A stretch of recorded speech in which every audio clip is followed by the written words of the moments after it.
श्री गणेशाय नमः। ओम श्री सीतारामचंद्राभ्याम नमः। श्रीमद् वाल्मीकि रामायण उत्तरकांड सर्ग 49 से 54। सर्ग 49। मुनि कुमारों से समाचार पाकर वाल्मीकि का सीता के पास आ उन्हें सांत्वना देना और आश्रम में लिवा ले जाना। जहाँ सीता रो रही थी वहाँ से थोड़ी ही दूर पर ऋषियों के कुछ बालक थे। वे उन्हें रोते देख अपने आश्रम की ओर दौड़े, जहाँ उग्र तपस्या में मन लगाने वाले भगवान वाल्मीकि मुनि विराजमान थे। उन सब मुनि कुमारों ने महर्षि के चरणों में अभिवादन करके उनसे सीता जी के रोने का समाचार सुनाया। वे बोले, भगवान गंगा तट पर किन्हीं महात्मा नरेश की पत्नी है, जो साक्षात लक्ष्मी के समान जान पड़ती हैं। इन्हें हम लोगों ने पहले कभी नहीं देखा था। वे मोह के कारण विकृत मुख होकर रो रही हैं। भगवान आप स्वयं चलकर अच्छी तरह देख लें। वे आकाश से उतरी हुई किसी देवी सी दिखाई देती हैं। प्रभु गंगा जी के तट पर जो वे कोई श्रेष्ठ सुंदरी स्त्री बैठी हैं, बहुत दुखी हैं। हमने अपनी आंखों देखा है, वे बड़े जोर जोर से रोती हैं और गहरे शोक में डूबी हुई हैं। वे दुख और शोक भोगने के योग्य नहीं हैं, अकेली हैं, दीन हैं और अनाथ की तरह बिलख रही हैं। हमारी समझ में ये मानवीय स्त्री नहीं है। आपको इनका सत्कार करना चाहिए। इस आश्रम से थोड़ी ही दूर पर होने के कारण ये वास्तव में आपकी शरण में आई हैं।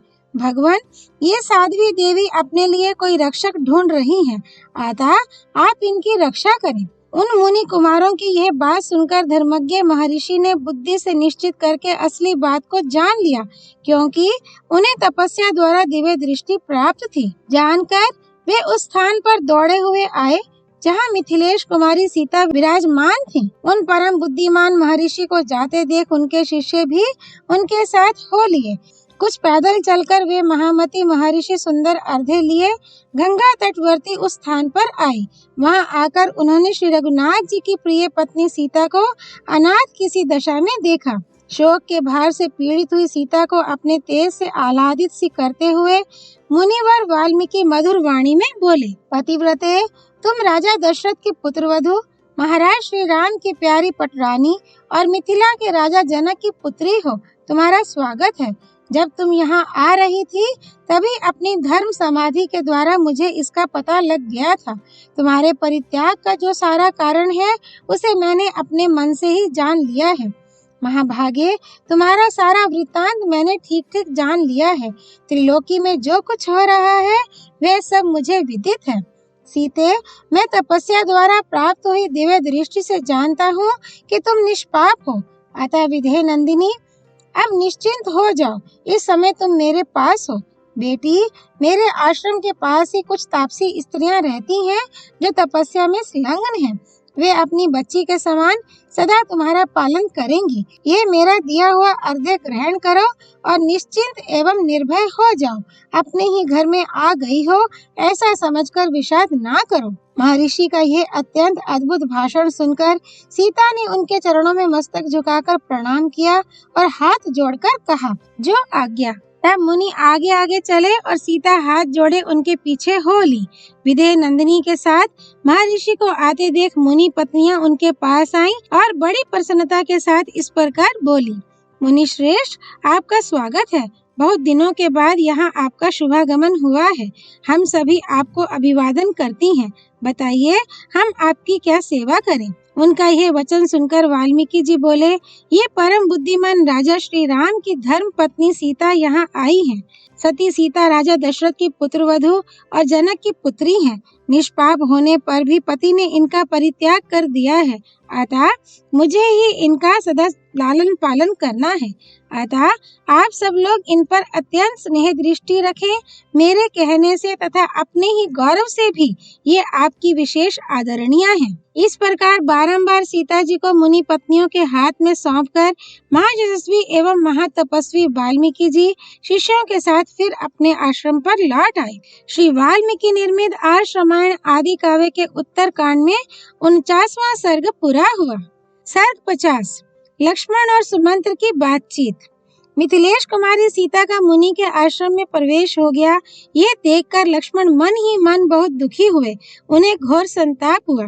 उस समय महातेजस्वी लक्ष्मण मंत्रणा में सहायता देने वाले सारथी सुमंत्र से बोले, सूत, देखो तो सही, श्री राम को अभी से सीता जी के विरह जनित संताप का कष्ट भोगना पड़ रहा है।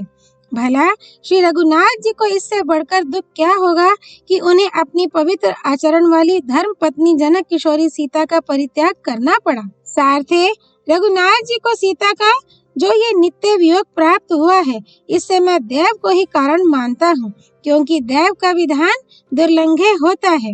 जो श्री रघुनाथ जी कुपित होने पर देवताओं, गंधर्वों तथा राक्षसों सहित असुरों का भी संहार कर सकते हैं, वे ही देव की उपासना कर रहे हैं, उसका निवारण नहीं कर पा रहे हैं।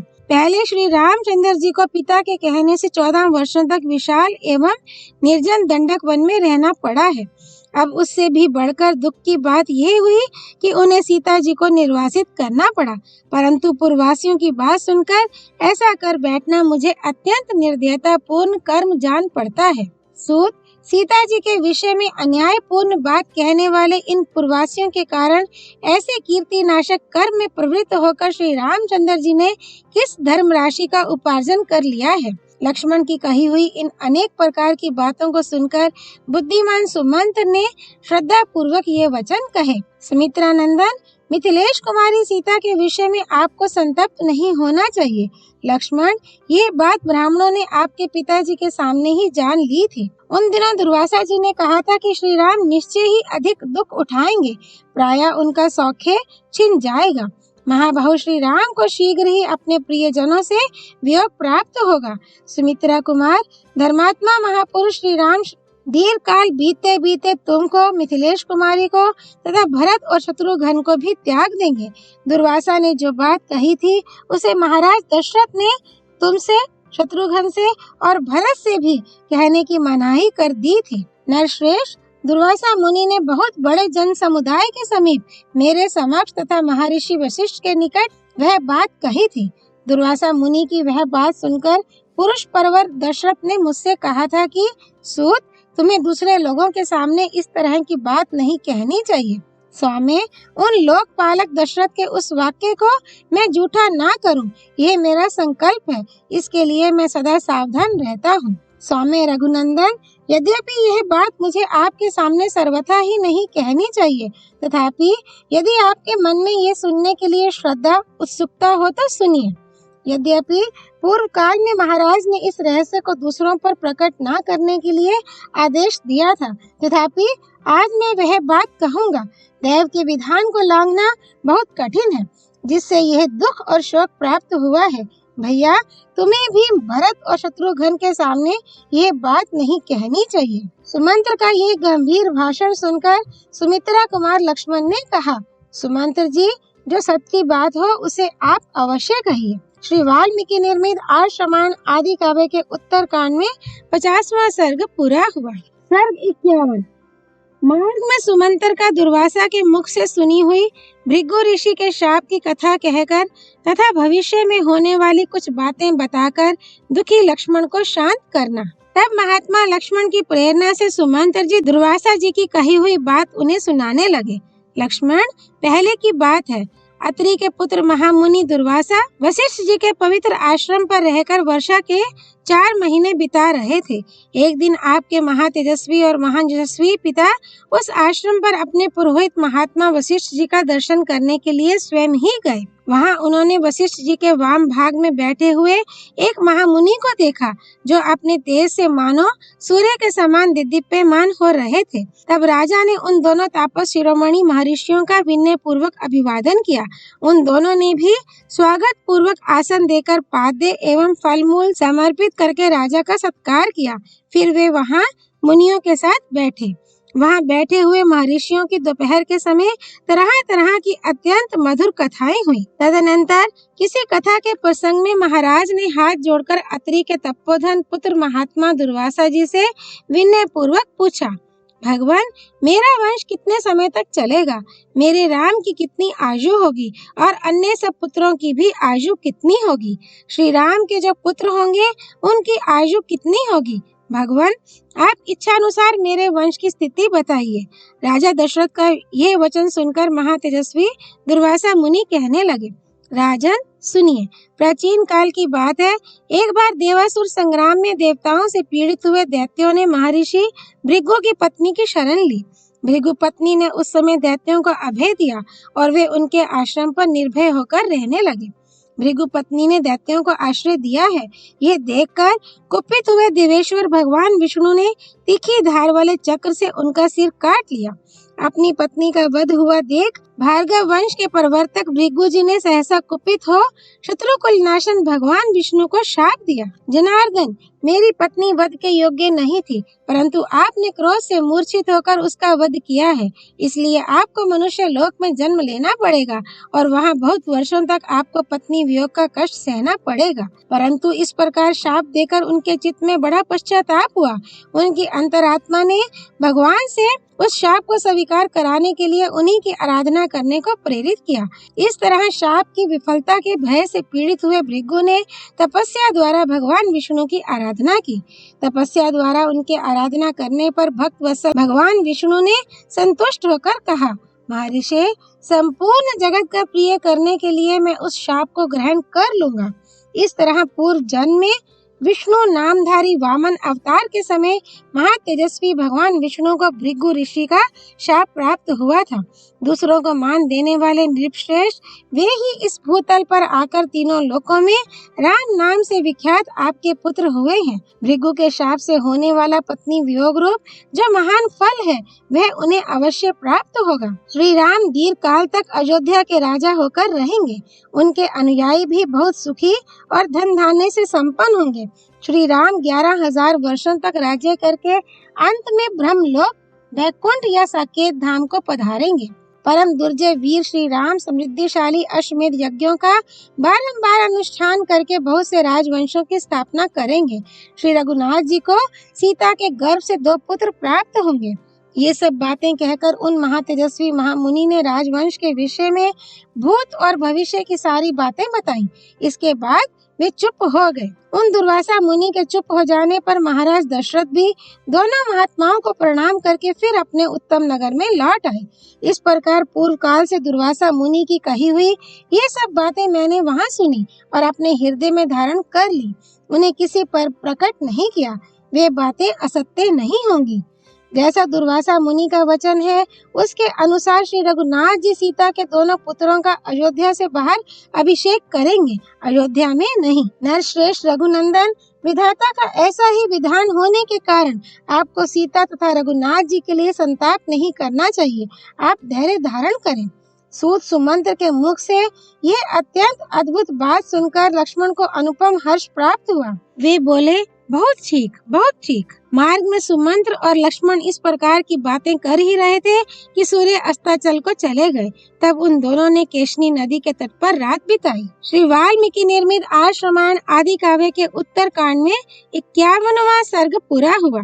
सर्ग 52। अयोध्या के राजभवन में पहुंचकर लक्ष्मण का दुखी श्री राम से मिलना और उन्हें सांत्वना देना। केशिनी के तट पर वह रात बिताकर रघुनंदन लक्ष्मण प्रातः काल उठे और फिर वहां से आगे बढ़े। दोपहर होते होते उनके उस विशाल रथ ने रत्न धन से संपन्न तथा हरिष्ट पुष्ट मनुष्यों से भरी हुई अयोध्यापुरी में प्रवेश किया। वहां पहुंचकर परम बुद्धिमान सुमित्रा कुमार को बड़ा दुख हुआ। वे सोचने लगे, मैं श्री रामचंद्र जी के चरणों के समीप जाकर क्या कहूँगा। वे इस प्रकार सोच विचार कर ही रहे थे कि चंद्रमा के समान उज्जवल श्री राम का विशाल राजभवन सामने दिखाई दिया। राजमहल के द्वार पर रथ से उतरकर वे नरश्रेष्ठ लक्ष्मण नीचे मुख किए दुखी मन से बेरोक टोक भीतर चले गए। उन्होंने देखा श्री रघुनाथ जी दुखी होकर एक सिंहासन पर बैठे हैं और उनके दोनों नेत्र आंसुओं से भरे हैं। इस अवस्था में बड़े भाई को सामने देख दुखी मन से लक्ष्मण ने उनके दोनों पैर पकड़ लिए और हाथ जोड़ चित्त को एकाग्र करके वे दीन वाणी में बोले, वीर महाराज की आज्ञा शिरोधार्य करके मैं उन शुभ आचार वाली यशस्विनी जनक किशोरी सीता को गंगा तट पर वाल्मीकि के शुभ आश्रम के समीप निर्दिष्ट स्थान में छोड़कर पुनः आपके श्री चरणों की सेवा के लिए यहाँ लौट आया हूँ। पुरुष सिंह, आप शोक ना करें। काल की ऐसी ही गति है। आप जैसे बुद्धिमान और मनस्वी मनुष्य शोक नहीं करते हैं। संसार में जितने संचय हैं, उन सब का अंत विनाश है। स्थान का अंत पतन है, संयोग का अंत वियोग है और जीवन का अंत मरण है। अतः स्त्री, पुत्र, मित्र और धन में विशेष आसक्ति नहीं करनी चाहिए, क्योंकि उनसे वियोग होना निश्चित है। काकुस्कुल भूषण, आप आत्मा से आत्मा को, मन से मन को तथा संपूर्ण लोकों को भी संयत करने में समर्थ हैं। फिर अपने शोक को काबू में रखना आपके लिए कौन बड़ी बात है। आप जैसे श्रेष्ठ पुरुष इस तरह के प्रसंग आने पर मोहित नहीं होते। रघुनंदन, यदि आप दुखी रहेंगे तो वह अपवाद आपके ऊपर फिर आ जाएगा। नरेश्वर, जिस अपवाद के भय से आपने मिथिलेश कुमारी का त्याग किया है, निस्संदेह वह अपवाद इस नगर में फिर होने लगेगा। लोग कहेंगे कि दूसरे के घर में रही हुई स्त्री का त्याग करके ये रात दिन उसी की चिंता से दुखी रहते हैं। अतः पुरुष ही आप धैर्य से चित्त को एकाग्र करके इस दुर्बल शोक बुद्धि का त्याग करें, संतप्त ना हो। महात्मा लक्ष्मण के इस प्रकार कहने पर मित्र वत्सल श्री रघुनाथ जी ने बड़ी प्रसन्नता के साथ उन सुमित्रा कुमार से कहा, नरश्रेष्ठ वीर लक्ष्मण, तुम जैसा कहते हो ठीक ऐसी ही बात है। तुमने मेरे आदेश का पालन किया, इससे मुझे बड़ा संतोष है। स्वामी लक्ष्मण, अब मैं दुख से निवृत्त हो गया। संताप को मैंने हृदय से निकाल दिया और तुम्हारे सुंदर वचनों से मुझे बड़ी शांति मिली है। श्री वाल्मीकि निर्मित आर्ष रामायण आदि काव्य के उत्तर कांड में 52वां सर्ग पूरा हुआ। सर्ग 53। श्री राम का कार्यार्थी पुरुषों की उपेक्षा से राजा नृग को मिलने वाली शाप की कथा सुनाकर लक्ष्मण को देखभाल के लिए आदेश देना।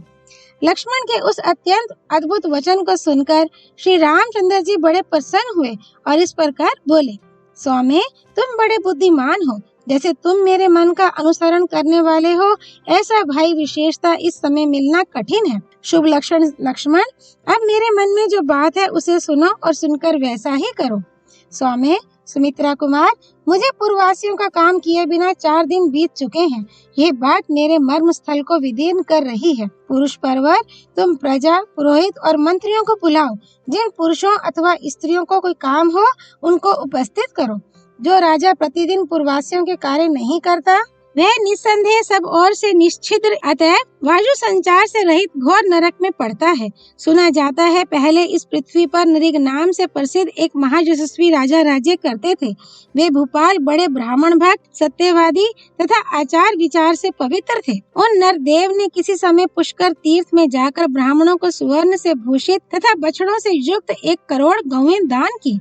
निष्पाप लक्ष्मण, उस समय दूसरी गौओं के साथ साथ एक दरिद्र, उच्च वृत्ति से जीवन निर्वाह करने वाले एवं अग्निहोत्री ब्राह्मण के बछड़े सहित गाय वहां चली गई और राजा ने संकल्प करके उसे किसी ब्राह्मण को दे दिया। वह बेचारा ब्राह्मण भूख से पीड़ित हो उस खोई हुई गाय को बहुत वर्षों तक सारे राज्यों में जहां तहां ढूंढता फिरा, परंतु वह उसे नहीं दिखाई दी। अंत में एक दिन कनखल पहुंचकर उसने अपनी गाय एक ब्राह्मण के घर में देखी। वह निरोग और हरिष्ट पुष्ट थी, किंतु उसका बछड़ा बहुत बड़ा हो गया था। ब्राह्मण ने अपने रखे हुए शबला नाम से उसको पुकारा। शबले, आओ आओ। गौ ने उस स्वर को सुना। भूख से पीड़ित हुए उस ब्राह्मण के उस परिचित स्वर को पहचान कर वह गौ आगे आगे जाते हुए उस अग्नितुल्य तेजस्वी ब्राह्मण के पीछे हो ली। जो ब्राह्मण उन दिनों उसका पालन करता था, वह भी तुरंत उस गाय का पीछा करता हुआ गया और जाकर उन ब्रह्म ऋषि से बोला, ब्राह्मण, ये गौ मेरी है। मुझे राजाओं में श्रेष्ठ नृग ने इसे दान में दिया है। फिर तो उन दोनों विद्वान ब्राह्मणों में उस गौ को लेकर महान विवाद खड़ा हो गया। वे दोनों परस्पर लड़ते झगड़ते हुए उन दानी नरेश नृग के पास गए। वहां राजभवन के दरवाजे पर जाकर वे कई दिनों तक टिके रहे, परंतु उन्हें राजा का न्याय नहीं प्राप्त हुआ। वे उनसे मिले ही नहीं। इससे उन दोनों को बड़ा क्रोध हुआ। वे दोनों श्रेष्ठ महात्मा ब्राह्मण अत्यंत संतप्त और कुपित हो राजा को शाप देते हुए ये घोर वाक्य बोले, राजन, अपने विवाद का निर्णय कराने की इच्छा से आए हुए प्रार्थी पुरुषों के कार्य की सिद्धि के लिए तुम उन्हें दर्शन नहीं देते हो, इसलिए तुम सब प्राणियों से छिपकर रहने वाले गिरगिट हो जाओगे और सहस्त्रों वर्षों के दीर्घ काल तक गड्ढे में गिरगिट होकर ही पड़े रहोगे। जब यदुकुल की कीर्ति बढ़ाने वाले वासुदेव नाम से विख्यात भगवान विष्णु पुरुष रूप से इस जगत में अवतार लेंगे, उस समय वे ही तुम्हें इस शाप से छुड़ाएंगे। इसलिए इस समय तो तुम गिरगिट हो ही जाओगे। फिर श्री कृष्ण अवतार के समय में ही तुम्हारा उद्धार होगा।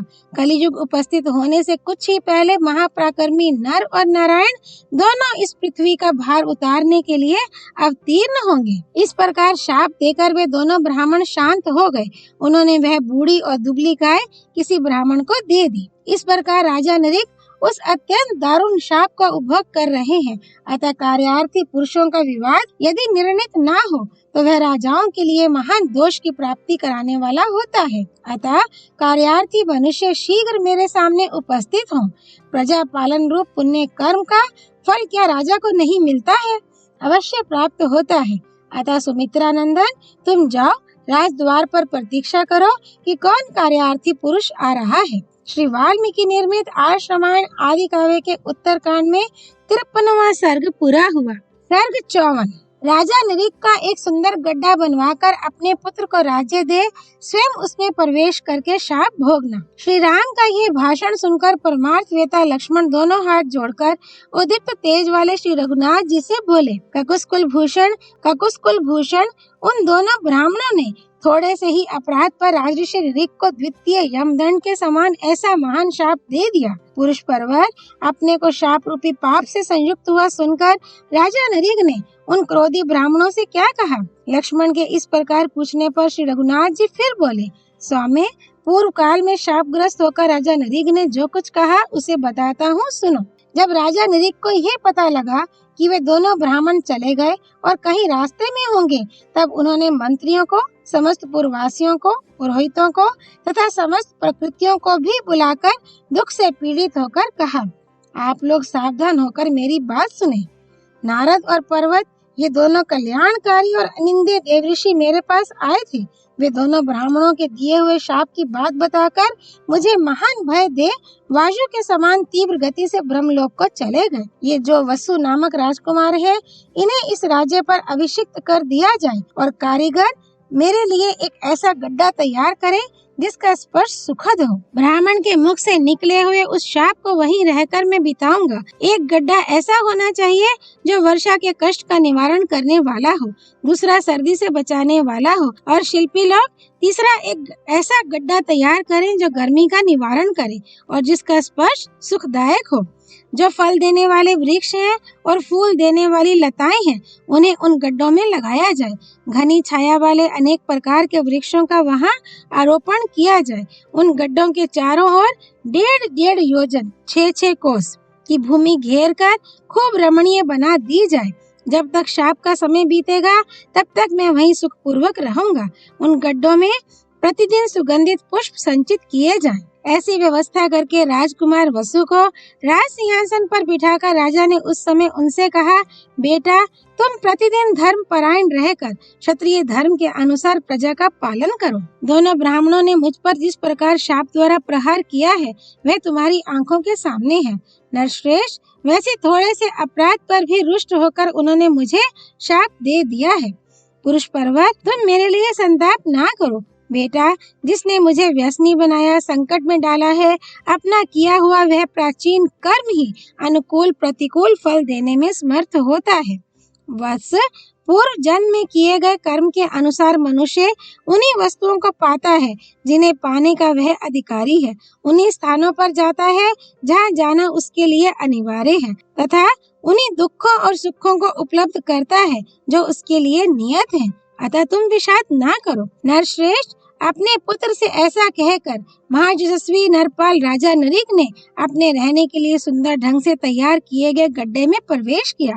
इस तरह उस रत्न विभूषित महान गर्त में प्रवेश करके उस समय महात्मा राजा नरेश ने ब्राह्मणों द्वारा रोष पूर्वक दिए गए उस शाप को भोगना आरंभ किया। श्री वाल्मीकि निर्मित आर्ष रामायण आदि काव्य के उत्तरकांड में 54वां सर्ग पूरा हुआ। सियापति रामचंद्र जी की जय। राम भक्त श्री हनुमान जी की जय। राम जन्मभूमि अयोध्यापुरी धाम की जय। सरयू नदी की जय। माँ गौरीपति देवों के देव महादेव भगवान शिव शंकर की जय। श्रीमद् वाल्मीकि रामायण की जय। महर्षि वाल्मीकि मुनि की जय। श्री हरि अर्पणमस्तु।